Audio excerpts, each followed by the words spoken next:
Hello बच्चों, मैं शैलेश कुमार विश्ववर्मा आप लोगों की कक्षा 12 में फिजिक्स की क्लास लूँगा। ठीक है, तो कक्षा 12 की फिजिक्स स्टार्ट करने से पहले उसका कुछ पाठ्यक्रम के बारे में थोड़ी सी जानकारी मिल जानी चाहिए कि उसका पाठ्यक्रम कैसा होगा। तो आप लोगों को मालूम है, जैसे कक्षा 11 में 70 नंबर की थ्योरी और 30 नंबर का प्रैक्टिकल होता है। ठीक है, तो उसी तरीके से कक्षा 12 में भी 70 नंबर की थ्योरी होगी और 30 नंबर का प्रैक्टिकल होगा। ठीक है, तो जो 70 मार्क्स की 70 नंबर की जो थ्योरी है, उस थ्योरी में हम लोगों को बहुत सारे टॉपिक्स पढ़ने हैं। ठीक है, तो हम लोगों के कोर्स की सबसे पहली स्टार्टिंग होती है, पहली यूनिट है जिसका नाम है स्थिर वैद्युतिकी। ठीक है, ये पहली यूनिट है और इस यूनिट का पहला चैप्टर वैद्युत आवेश तथा वैद्युत क्षेत्र। ठीक है, तो पहले हम लोग इस यूनिट का मतलब समझते हैं कि स्थिर वैद्युतिकी होती क्या है। ठीक है, तो स्थिर वैद्युतिकी मतलब उसमें जैसा उसका नाम है वैसा ही उसको हम लोग समझ भी सकते हैं। कैसे? स्थिर वैद्युतिकी मतलब वैद्युत स्थिर हो। ठीक है, मतलब आवेश स्थिर हो।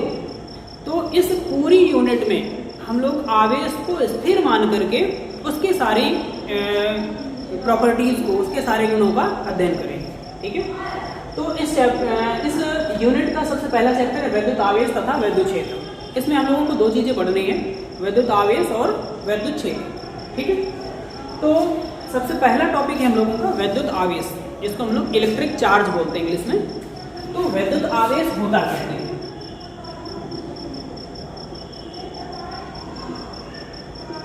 वैद्युत आवेश,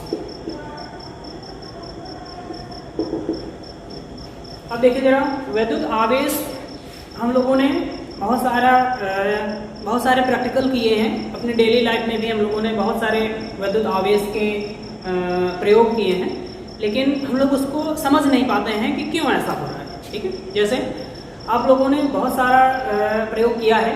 जैसे कुछ लोग क्या करते हैं कि एक स्केल लेते हैं, पटरी, एक प्लास्टिक की पटरी, उसको अपने बाल में रगड़ते हैं और रगड़ने के बाद कुछ छोटे छोटे कागज के टुकड़े यहाँ नीचे डाल देते हैं और उसके ऊपर अगर हम पटरी को रखते हैं तो क्या होता है, वो कागज के टुकड़े उस पटरी में चिपक जाते हैं। ठीक है, देखा होगा सभी लोगों ने। तो अगर वो कागज के टुकड़े पटरी में चिपक जाते हैं, क्यों चिपक जाते हैं, उसका कारण क्या है? वो है वैद्युत आवेश के कारण। ठीक है, क्यों? क्योंकि जब पटरी ऐसे रखी हुई थी तब हम उसको पास में रख रहे थे, तब तो नहीं चिपक रहे थे। लेकिन जैसे ही आपने उसको बाल में रगड़ा, बाल में रब करने के बाद फिर आप उस कागज के पास में लेके जा रहे हो तो वो कागज के टुकड़े चिपक जा रहे हैं। ठीक है, तो मतलब क्या है कि हमें जब हमने उस स्केल को अपने बाल में रब किया, रगड़ा, तो उसमें ऐसा क्या हो गया कि वो पटरी उन कागज के टुकड़ों को आकर्षित करने लगी अपनी ओर। ठीक है, तो रगड़ने से क्या हुआ, कुछ आवेश उत्पन्न हुआ। ठीक है, पटरी में आवेश आ गया और आवेश है क्या, वही हम लोग पढ़ने जा रहे हैं। ठीक है, तो उसी आवेश के कारण ही पटरी में जो कागज के टुकड़े थे वो चिपक जा रहे हैं। ठीक, चलिए, तो वैद्युत आवेश ये होता क्या है? वैद्युत आवेश किसी कण का, कोई एक मूल कण है, किसी मूल कण का एक ऐसा गुण, एक आंतरिक गुण होता है जिसकी वजह से कोई वस्तु किसी दूसरी वस्तु पर आकर्षण या प्रतिकर्षण बल का अनुभव करती है। ठीक है, वैद्युत आवेश किसी कण का या किसी वस्तु का ऐसा मूलभूत गुण है जिससे कि वह वस्तु किसी दूसरी वस्तु पर आकर्षण या प्रतिकर्षण बल का अनुभव कराती है।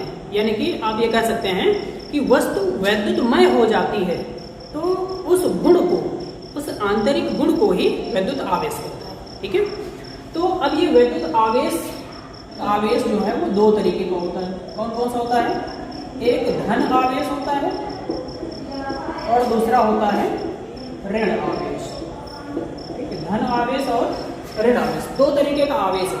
अब ये धन आवेश और ऋण आवेश कब उत्पन्न हो जाता है, क्यों उत्पन्न हो जाता है, उसका कारण देखिए। यदि कोई वस्तु है, ठीक है, अगर किसी वस्तु से हम इलेक्ट्रॉन को निकाल लेते हैं, ठीक है, अगर किसी वस्तु से इलेक्ट्रॉनों को निकाल लिया जाए, बहुत सारे इलेक्ट्रॉन हमने बाहर कर लिए, तो क्या हुआ, वह वस्तु धन आवेशित हो जाएगी। क्यों? क्योंकि इलेक्ट्रॉन का आवेश जो है वो ऋण आवेश होता है, ये आपने पहले भी पढ़ रखा है, ठीक है। तो इलेक्ट्रॉनों की कमी के कारण, इलेक्ट्रॉनों की कमी के कारण धन आवेश उत्पन्न होता है, धन आवेश उत्पन्न होता है, ठीक है। तो ये हमको भाई समझ में आ गया कि अगर किसी वस्तु में इलेक्ट्रॉन कम है या उस वस्तु से इलेक्ट्रॉन निकाल लिए गए हैं तो वो वस्तु कैसी हो जाएगी, धन आवेशित हो जाएगी, ठीक है। सेकेंड कंडीशन, अगर इलेक्ट्रॉनों की अधिकता, इलेक्ट्रॉनों की अधिकता से, अधिकता के कारण, इलेक्ट्रॉनों की अधिकता के कारण कौन सा आवेश उत्पन्न होता है, ऋण आवेश उत्पन्न होता है। इलेक्ट्रॉनों की अधिकता के कारण ऋण आवेश उत्पन्न होता है। मतलब अगर किसी वस्तु में इलेक्ट्रॉनों की कमी है तो धनावेश उत्पन्न हो गया, मतलब वो वस्तु धनावेशित हो गई। और अगर किसी वस्तु में इलेक्ट्रॉनों की अधिकता है तो वह वस्तु ऋण आवेशित हो जाएगी, ठीक है। तो अब ये इलेक्ट्रॉन कैसे निकल जाते हैं, कैसे हम लोग निकाल लेते हैं, तो उसके लिए हम लोगों ने केमिस्ट्री में कुछ थोड़ा सा पढ़ा है कि अगर एक परमाणु है, परमाणु के अंदर एक नाभिक होता है, उस नाभिक के चारों तरफ इलेक्ट्रॉन चक्कर लगाते हैं, ठीक है। तो अगर उन चक्कर लगाते हुए इलेक्ट्रॉनों में से किसी एक इलेक्ट्रॉन को आपको बाहर निकालना है तो क्या करना पड़ेगा, कहीं से ऊर्जा देनी पड़ेगी, तभी वो इलेक्ट्रॉन बाहर निकलेगा, ठीक है। तो अगर आपने किसी भी तरीके से उस परमाणु को ऊर्जा दे दी, बाहर से कोई ऊर्जा उस परमाणु को आपने दे दी, तो क्या हुआ, वह ऊर्जा, वो इलेक्ट्रॉन, एक इलेक्ट्रॉन जो बाहर वाली कक्षा में है, उस इलेक्ट्रॉन ने उस ऊर्जा को अवशोषित कर लिया। इसके बाद में वो अपनी कक्षा को छोड़ करके मुक्त हो जाता है, ठीक है, और वो बाहर निकल गया। तो जैसे ही वो बाहर निकल गया तो क्या हुआ, वहां से एक धनावेश उत्पन्न हो गया। जैसे ही इलेक्ट्रॉन बाहर निकला तो धनावेश उत्पन्न हो गया, ठीक है। मतलब इस मतलब इलेक्ट्रॉन अगर हमें कहीं से निकालना है तो हमको ऊर्जा की जरूरत पड़ेगी, ठीक है। तो ऊर्जा प्रदान करने के कई तरीके हैं, ठीक है, कई तरीके से हम इलेक्ट्रॉन को बाहर निकाल सकते हैं। तो हमने अभी आपको एक उदाहरण बताया था कि अगर हम स्केल को अपने बाल में रब करते हैं, रगड़ते हैं, तो उस स्केल में क्या होता है, आवेश उत्पन्न हो जाता है, ठीक है। मतलब वहां पर बाल और उस पटरी के बीच में इलेक्ट्रॉनों का स्थानांतरण होता है, जिसकी वजह से पटरी जो है वो आवेशित हो जाती है, और आवेशित होने के बाद वह उन कागज के टुकड़ों को अपनी ओर आकर्षित करने लगती है, ठीक है। तो अब रगड़ने से क्या हो गया था भाई, क्योंकि जैसे आप अपने दोनों हाथों को आपस में रगड़ते हो, ठीक है, तो जब आप दोनों हाथों को आपस में रगड़ेंगे तो क्या होगा, कुछ ऊर्जा उत्पन्न होगी, कुछ गर्मी उत्पन्न होगी, ठीक है। तो वही ऊर्जा जब आपने पटरी को बाल में रगड़ा तो उससे कुछ ऊर्जा उत्पन्न हुई, और वही ऊर्जा इलेक्ट्रॉन को मिल गई, और वही इलेक्ट्रॉन वहां से मुक्त हो गया, ठीक है। तो वहां पर धनावेश उत्पन्न हो गया या ऋणावेश उत्पन्न हो गया। तो अब देखिए, दो वस्तुएं थी, एक वस्तु है ए जिसको आप बाल मान सकते हैं या पटरी मान सकते हैं, ठीक है। एक वस्तु है बी।